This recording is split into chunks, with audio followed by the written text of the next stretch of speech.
Hi everyone, I hope you're doing well. My name is Rachel and I am a fourth year arts and science student studying at McMaster. Today I'm going to walk you through a little bit of British royal history.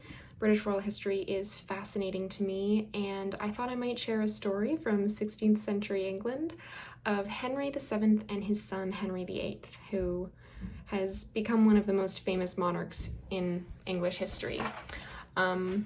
So sit back and I hope you enjoy. Once upon a time, in 16th century England, Henry VII, a Tudor, and his wife, Elizabeth, a York, ended a 25-year civil war with their marriage. Despite coming from rivaling families, they fell in love and had 9 children, 2 of which were sons, Arthur and Henry. Arthur, the eldest, was next in line for the throne, so his parents arranged a very advantageous marriage for him with Catherine of Aragon, the Spanish princess. However, soon after his wedding, he grew sick and died. Henry, his younger brother, now became king.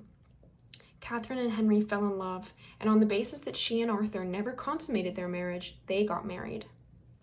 Catherine's job as queen became having a son to secure the future of the throne, but it wasn't meant to be. Catherine had 6 pregnancies, with only 1 daughter, Mary, surviving. Henry became frustrated and gave his attention to other women. He fell in love with a woman named Anne Boleyn and became desperate to marry her. But there was a problem. He was already married to Catherine. So he had to divorce her. Except, as Catholics, that wasn't allowed. So Henry, a stubborn man never to be deterred when he had a plan, created his own religion, the Church of England, and the marriage was annulled. He married Anne Boleyn, who only bore him 1 daughter, Elizabeth. Again, desperate for a son, he turned to other women.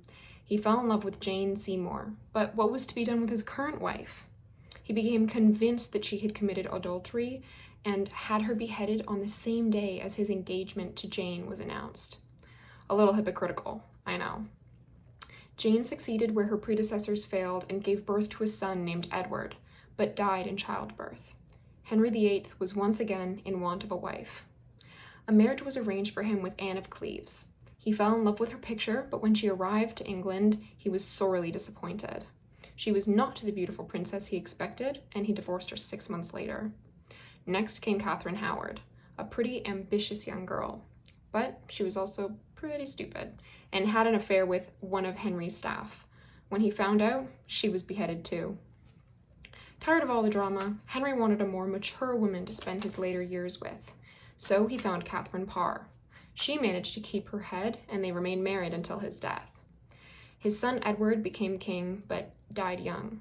His daughter, Mary, became known as Bloody Mary for her treatment of heretics, and when she died, Elizabeth I became one of England's most infamous rulers. The Tudor line died with her, the Virgin Queen.